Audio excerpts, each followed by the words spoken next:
जी अध्याय नंबर 8 के श्लोक नंबर 1 में अर्जुन ने पूछा कि प्रभु आप जी ने जो 7वें अध्याय के 29वें श्लोक में जिस तत्ब्रह्म के बारे में जानकारी दी है कि उस तत्ब्रह्म को जानकर सारे अध्यात्म ज्ञान को समझकर सभी कर्मों से परिचित होकर के प्राणी फिर कभी और किसी वस्तु की डिमांड ना करके केवल जरा और मरण के छुटकारे के लिए प्रयत्न करता है। तो किम तत्ब्रह्म 8वें अध्याय के प्रथम मंत्र में गीता जी में अर्जुन ने पूछा गीता ज्ञानदाता से। गीता ज्ञानदाता ने 8वें अध्याय के 3रे मंत्र में स्पष्ट कर दिया कि वो परम अक्षर ब्रह्म है।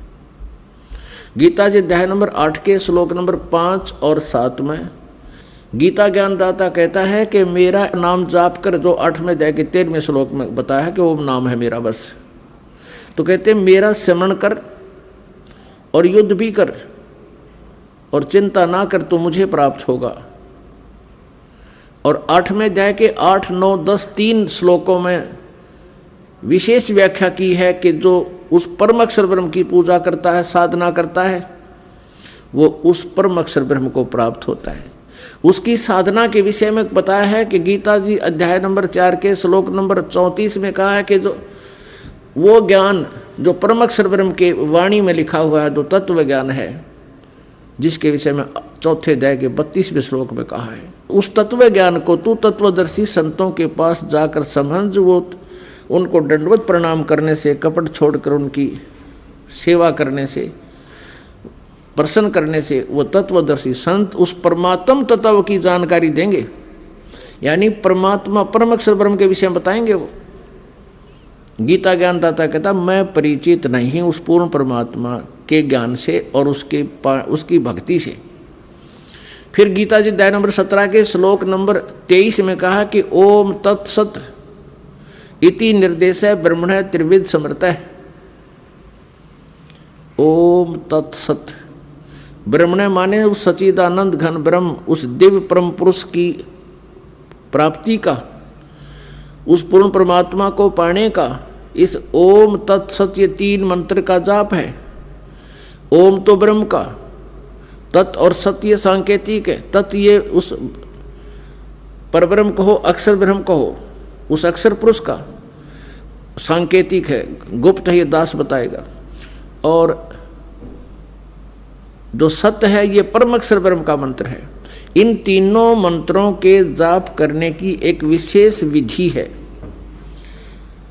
तो उसके विषय में गीता ज्ञानदाता ने ऑप्शन छोड़ दिया कि उस तत्वदर्शी संत के पास जाकर और उस पूर्ण परमात्मा के पाने का मार्ग प्राप्त करके, गीता जी में 8वें अध्याय के 8, 9, 10 श्लोक में फिर स्पष्ट किया है कि उस परम अक्षर ब्रह्म यानी उस परम दिव्य पुरुष परमात्मा की जो साधना परमेश्वर की भक्ति करते हैं, उस भक्ति के बल से यानी भक्ति की कमाई से, भक्ति की साधना की शक्ति से उस परम दिव्य पुरुष को ही प्राप्त होता, उसके पास चला जाता है।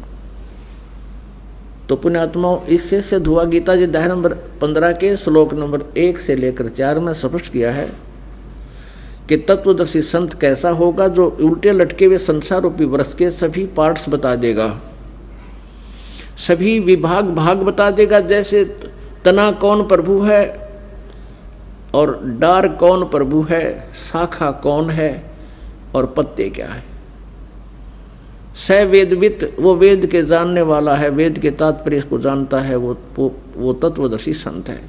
तो परमेश्वर स्वयं आए थे तत्वदर्शी संत की भूमिका करने के लिए, जो वेद प्रमाण देते हैं कि वो परमात्मा स्वयं ही अपने उस तीसरे मुक्ति धाम अमर लोक से चलकर सतधाम से चलकर आता है गति करके, और यहाँ पुण्य आत्माओं, अच्छी आत्माओं को आकर मिलता है और वही यथार्थ ज्ञान प्रचार करता है, वही सत्य ज्ञान देता है। तो परमेश्वर ने 600 वर्ष पहले वो लीला की थी जो वेद बता रहे हैं, जो भगवान के गुण हैं, भगवान ऐसा ही किया करता है। उसमें परमेश्वर कबीर देव जी ने, कबीर भगवान ने बताई थी कि अक्षर पुरुष एक पेड़ है, निरंजन वा की डार। निरंजन ईश्वर पुरुष को कहते हैं, यानी काल को, ब्रह्म को, और तीनों देवा शाखा हैं ये पात रूप संसार। और जमीन के नीचे जो गुप्त है, प्रोक्ष है, जो पूर्ण परमात्मा यानी मूल, उस वृक्ष की मूल जड़ वो स्वयं पूर्ण परमात्मा कबीर देव है। वो परम अक्षर ब्रह्म तो जड़ है, मूल है।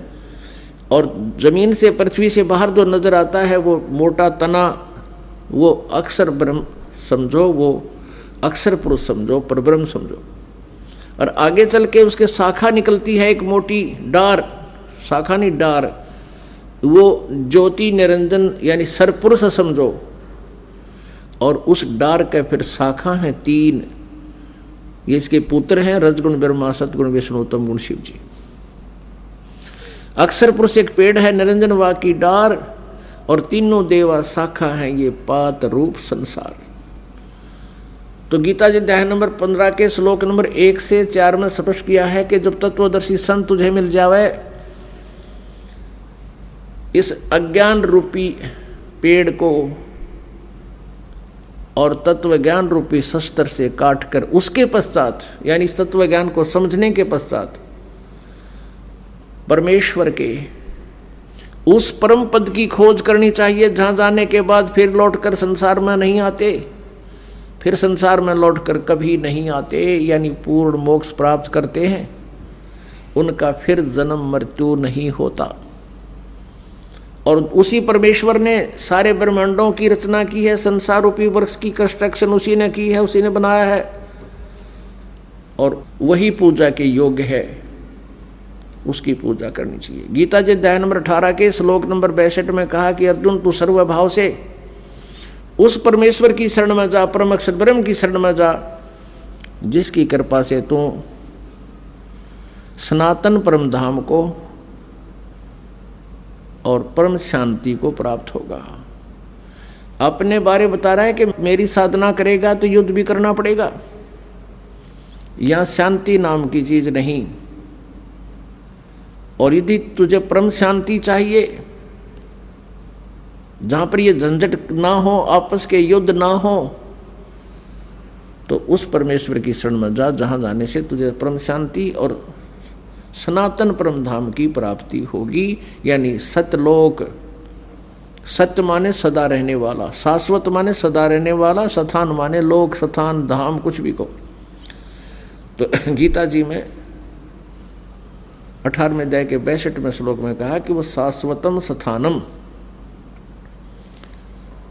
वो सतलोक को, सनातन परम धाम को तू प्राप्त होगा। अपने आत्माओं,